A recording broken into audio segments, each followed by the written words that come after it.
Sean Hannity had Donald Trump on, really doing his best, Sean Hannity, to attempt to, I love the picture they put up, doing his best to steer Trump away from embracing Vladimir Putin and other dictators, because that's a bad look right now. Because Putin is not only, I mean, there's been reports as to how much the Russian soldiers knew when they were going in. I don't know that this necessarily exonerates them, but Russia has been bombing indiscriminately civilians and causing an enormous amount of pain and suffering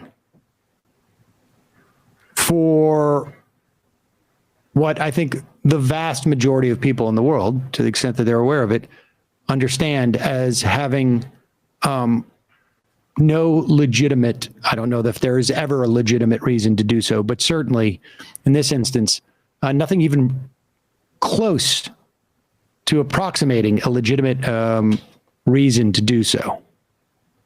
So much so that, Lavrov, the foreign minister, of Russia, claimed that Russia didn't invade Ukraine. You don't need to do that unless you're worried that your people will find out. Here is Sean Hannity interviewing Donald Trump, putting up the picture of Donald Trump. He's a very serious guy. And here it is, Hannity desperately trying to get the president, set him straight here, or at least to get him, save him from himself.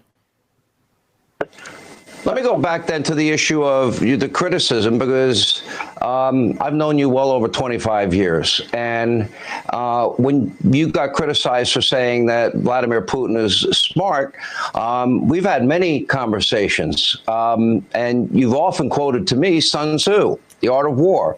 Keep your friends close and your enemies closer. Is that how you viewed Vladimir? Did you view Vladimir Putin and people like President Xi and Kim-Jong and the Iranian mullahs as enemies that you needed to keep close? I got along with these people. I got along with them well. That doesn't mean they're good people. It doesn't mean anything other than the fact that I understood them and perhaps they understood me. Maybe they understood me even better. That's okay, because they knew there'd be a big penalty. In North Korea, I got along with Kim-Jong. When I first came into office, as you know, President Obama met me in the Oval Office. He said, we're going to the biggest problem you have is North Korea. We're going to end up in a war with North Korea. Could be a nuclear war. We had no problem with North Korea. I got along with him well. We understood each other. I got along with Putin. I got along with Xi. They understood. There was never going to be a takeover of Taiwan. There was never going to be a takeover of Taiwan. I want to understand your thinking, though. And the thinking is we got along, but you knew that they were looking out for their interests at all times. 100%. Yeah.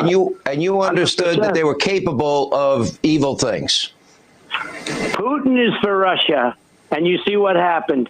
And that's all because they didn't respect our leader. Look, there was nobody, and Putin would tell you this if he was telling the truth, and I'm sure he's told it to all of his inner sanctum. Nobody was tougher on Russia than me. I closed down the pipeline. Poor Sean Hannity, desperately attempting, but when you say you kept them closer, I mean, like but they were evil, right? Well, I mean, he's working for Russia. Desperate. This is attempting to lead the witness, right? Like you can take him right up to the water, will not drink. I got along with some of the worst people in the world. In fact, I felt seen. I felt seen, Sean, for the first time. Somebody saw me for me. They probably knew me better than I knew them.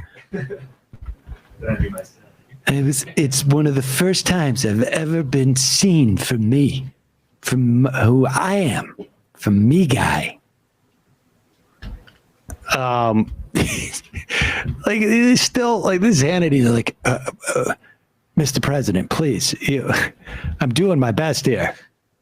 They saw me, Sean. I don't know what to tell you.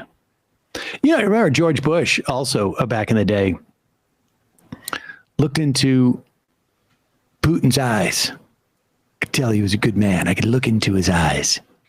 That's what he said. Wasn't that was the quote? It looked into his eyes and saw his soul. I saw his soul. And apparently it was good.